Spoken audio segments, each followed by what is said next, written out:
Good morning, friends. Good morning. We missed yesterday, December 14, so we're doing 14 and 15 today. This one is called Mercy in the Darkness. The author writes, I don't like being in the dark. It's too quiet and unknown. In fact, when I was your age, I was terrified of the dark.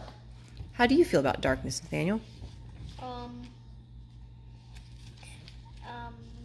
of scared unless I have a flashlight. Aha. Is there anything else that scares you? Yeah, like if it's dark in the day and there's a storm. Okay. Or if I'm walking on the side of the road. Yeah? Yeah, That can be kind of scary. You're right. It's not that scary, But The people of Israel knew darkness, and it wasn't because the lights were turned off. They'd experienced slavery, bad kings, wars, and even captivity. And then, did you know that between the Old Testament and the New Testament, there was 400 years when there's no recorded prophets?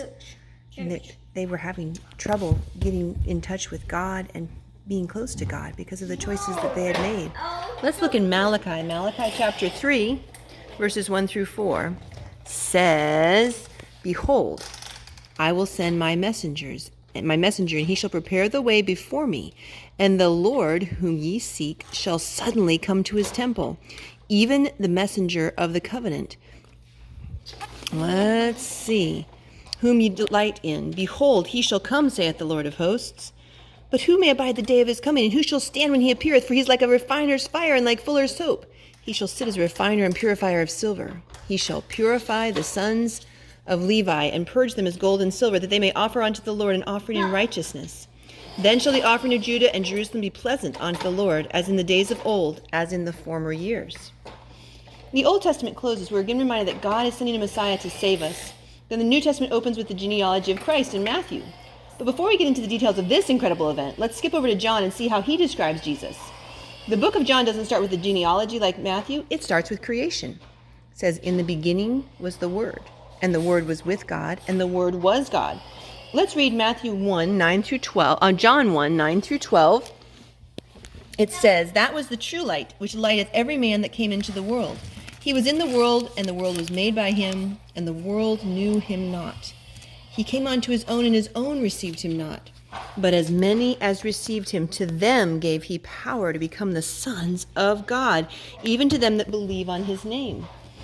After 400 years, Jesus was born into the darkness. He came to overcome that darkness and give us light so we would no longer have to live separated from God. Because Jesus offers us the mercy of light in darkness, we can be called the children of God. But the only way to be children of God is to believe in him and accept him as the Lord of our life.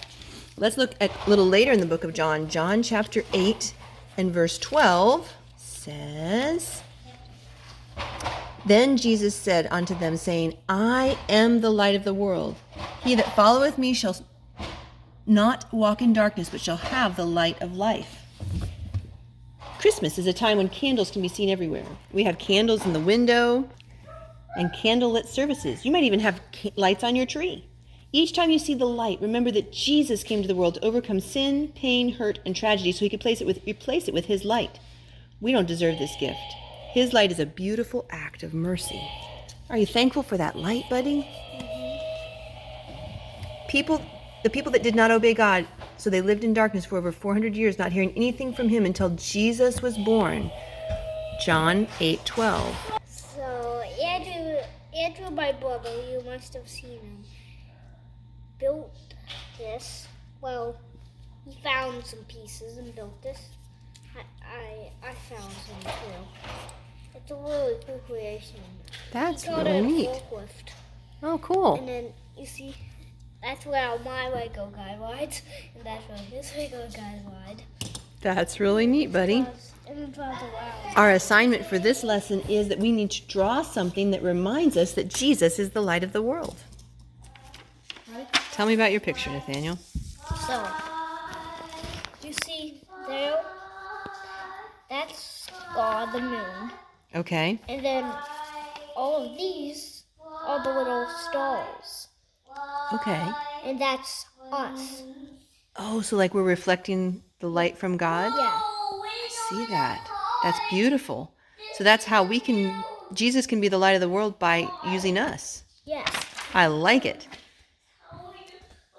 And we'll be back shortly with day number 15. Goodbye, goodbye, goodbye. Goodbye, goodbye, goodbye. Come back again, we'll see you soon. Goodbye, goodbye, goodbye. You want to do it too, Andrew?